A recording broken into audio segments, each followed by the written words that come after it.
Bismillahirrahmanirrahim. Assalamualaikum warahmatullahi wabarakatuh. Alhamdulillahirabbil Salatu wassalamu ala asrofil anbiya wal mursalin wa ala alihi wa sahbihi wasallim ajma'in. Bapak Ibu, selamat pagi. Kami dari Padepokan Patrap. Pagi ini acaranya ngopi. Ngopi bersama Rubat Kopi Jombang. Mungkin Bapak Ibu pernah mendengar Rubat Kopi Jombang dari Wonosalam. Wih, jatuh. Ya, ini dapat kiriman dari Pak Teguh. Pak Teguh Malang dapat 2 kiriman kopi Arabica dan Robusta. Nanti akan kita cicipi bersama. Sudah kita siapkan termosnya, cangkirnya, dan air yang nanti dimasak. Baik Bapak Ibu,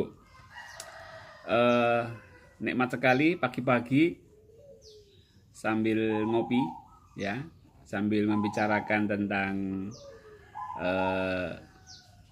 pelajaran-pelajaran di Sadar Allah. Baik Bapak Ibu,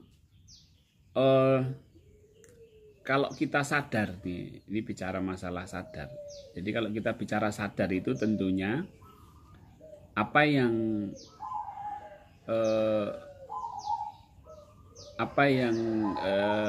diajarkan di dalam Islam itu harus bisa kita sadari. Orang kalau sadar, ya semakin sadar itu berarti semakin menemukan hakikat.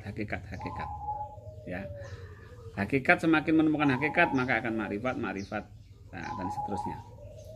Baik, jadi Bapak Ibu, pelajaran kita tentang kesadaran itu sebenarnya mendalami amalia ibadah yang sudah kita jalankan.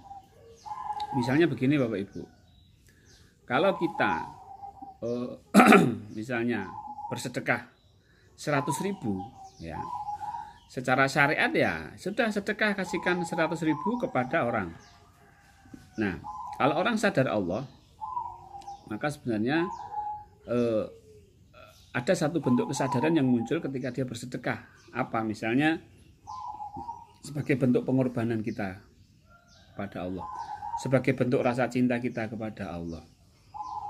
Hakikatnya kita memberikan ini, berkorban ini untuk Allah. Nah, ini kan sudah berbeda dengan yang pertama tadi, yang bersedekah itu karena bersedekah itu hanya memberikan ke orang aja. Sebenarnya lain. Misalnya tentang kita membaca Al-Quran, tentang berinteraksi dengan Al-Quran. Kalau kita belajar sadar Allah, maka kita akan lebih memahami lagi apa makna dibalik apa yang kita baca. Mungkin sebagai awal kita dulu hanya membaca saja, ya, hanya membaca, membaguskan bacaan, ya. Tapi setelah belajar sadar Allah, kita berusaha untuk memahami, menyadari apa yang kita baca. Kalau misalnya lagi, kalau kita dulu wiridan, ya, kalau dulu kita wirid membaca wirid itu hanya kita baca aja, pokoknya baca subhanallah, alhamdulillah, Allahu akbar, kita baca, pokoknya asal baca aja, pokoknya jumlahnya berapa kita baca. Tapi setelah sadar Allah, kita menyadari apa yang kita baca. Bapak Ibu, ini pelajaran kesadaran, jadi memang harus diaplikasikan di dalam amalia ibadah dan kehidupan sehari-hari. Jadi sudah menggunakan kesadaran, itu artinya kita sudah mulai masuk ke alam-alam hakikat. Nah, monggo saya kembalikan lagi ke Bapak Ibu. Apakah setelah belajar sadar Allah itu masih hanya di mulut saja ketika berzikir, atau hanya membaca saja Al-Quran tanpa mau memahami isinya? Yaitu hak masing-masing loh ya. Nanti kita akan merasakan sendiri perbedaannya.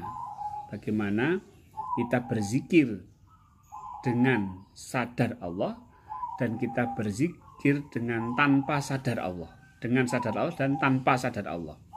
Kita tahu membedakannya. Kalau sudah tahu bedanya, tentunya kita melakukan sesuatu yang lebih baik. Nah, Bapak Ibu, sekali lagi saya tidak ingin ini menjadi suatu bahan atau bentuk kesombongan bagi kawan-kawan yang sadar Allah kemudian menjelekkan mereka yang hanya membaca Al-Quran atau hanya wirid saja, hanya sholawat saja tanpa menyadari. Ini saya bicara di untuk kawan-kawan sendiri ya, sebab kita tahu bahwa membaca wirid dan menyadari wiridan itu tentunya suatu hal yang berbeda. Tingkatannya akan lebih dari yang hanya sekedar membaca wiridan tanpa menyadari bacaannya. Baik Bapak Ibu, mudah-mudahan apa yang saya sampaikan ini bisa menjadi motivasi untuk selalu masuk ke alam hakikat, alam ma'rifat. Ya, ini bukan saya merasa lebih baik daripada orang yang tanpa sadar Allah membaca Al-Quran, tanpa sadar Allah di dalam sholat, tanpa sadar Allah di dalam puasa, tanpa sadar Allah di dalam wirid-wiridnya. Tapi saya mengajak mari Bapak Ibu untuk meningkatkan derajat ibadah kita di sisi Allah. Baik, demikian. Dan kalau kita sudah mengamalkan, biasanya memang begini Bapak Ibu. Ada satu kesombongan yang muncul, riya. Aku lebih sadar daripada yang lain. Nah, itu jangan sampai. Ya, pokoknya kita tiarap terus ya. Tiarap terus, belajar mengenalkan ego kita. Demikian kopi pagi kita bersama Rubat Kopi Jombang. Terima kasih kepada Pak Teguh Koin 1 Malang. Mudah-mudahan kopinya laris. Nanti silahkan Bapak Ibu kalau mau pesan langsung ke Pak Teguh. Ya, di sini nanti saya akan ngopi ini, ya, mencicipi kopi masing-masing ini bersama Mbah Bejo. Mbah Bejo.